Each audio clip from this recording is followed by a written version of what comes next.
Joining me right now is Jeffrey Sherman. He is DoubleLine Deputy Chief Investment Officer. Jeff, it's good to see you. Nice to see you. Thank you so much for joining us. What do you think about that? How reliant do you see stocks are right now for what's coming out of Washington, for that tax policy? Right. Well, I mean, as you mentioned, since Election Day, I mean, the stocks have been on a tear, and specifically in those sectors that should benefit from the reforms and the regulatory relief that people are expecting in the marketplace. However, some of that optimism waned over the last couple of months as there's been more divisiveness through Congress and the inability to affect some of these policies. And so I think we're at a pivotal point right now with the health care bill in the Senate, which everybody's discussing right now.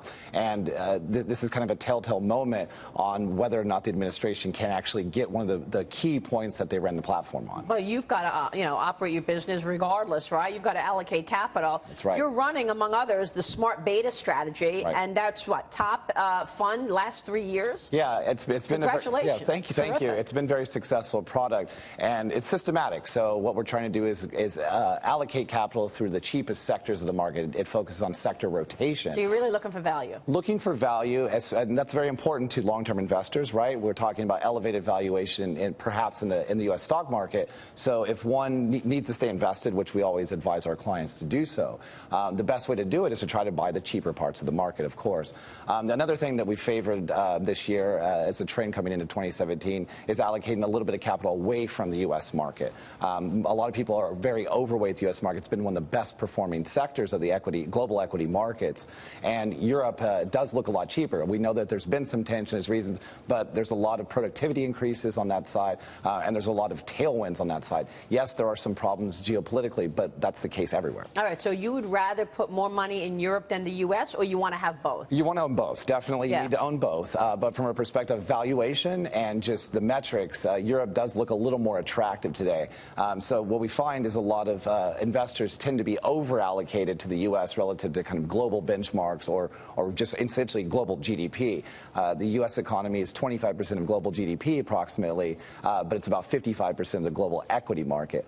And so from a perspective of opportunity set, we think the international markets are starting to look much more attractive, and you're starting to get some tailwinds from the political side as well. And let's not forget, they have easy money there. That's right. They're still with the stimulus packages in Europe, where we're actually seeing rates go higher. Kevin Kelly's with me today, and he just said, look, how is DoubleLine handling bonds right now, given the fact that the Fed is raising rates?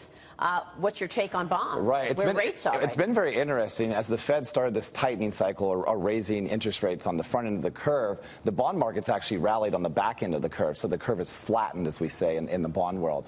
And what that portends some problems over the long run, but a lot of it is really driven by the inflation data that's come out.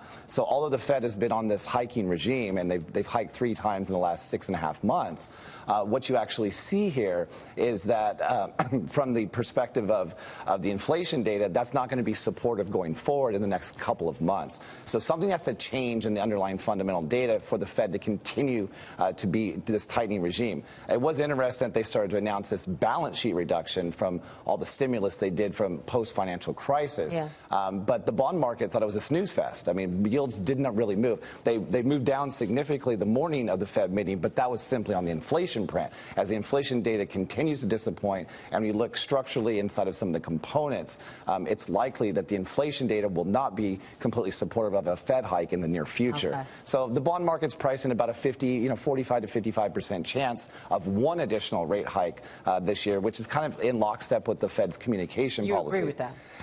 I think the probability is right, but in order for the Fed to be able to raise, I think they have to have a pivot point or a turn in inflation and upward trajectory, and the trend is definitely not their friend. Real quick, your colleague, obviously Jeffrey Gundlach, was one of the few out there who stuck his neck out around the election and said, I think Donald Trump will win, become president. Obviously, he was right. He invested around that. Are you worried that we seem to have these 4 senators now pushing back on the health care plan? And we know that that's critical to the rest of the agenda. Yeah, I don't know if it's a complete concern right now. We try not to invest politically. Obviously, it isn't a big impact in the market today. However, if these 4 senators do block the health care reform bill, it doesn't bode well for Trump's agenda. It's a problem. It is a problem. And so the idea was the art of the deal. I kept hearing that phrase on the previous segment. Right. And what you're seeing is the deal making's not coming through right now. And financial markets still believe it.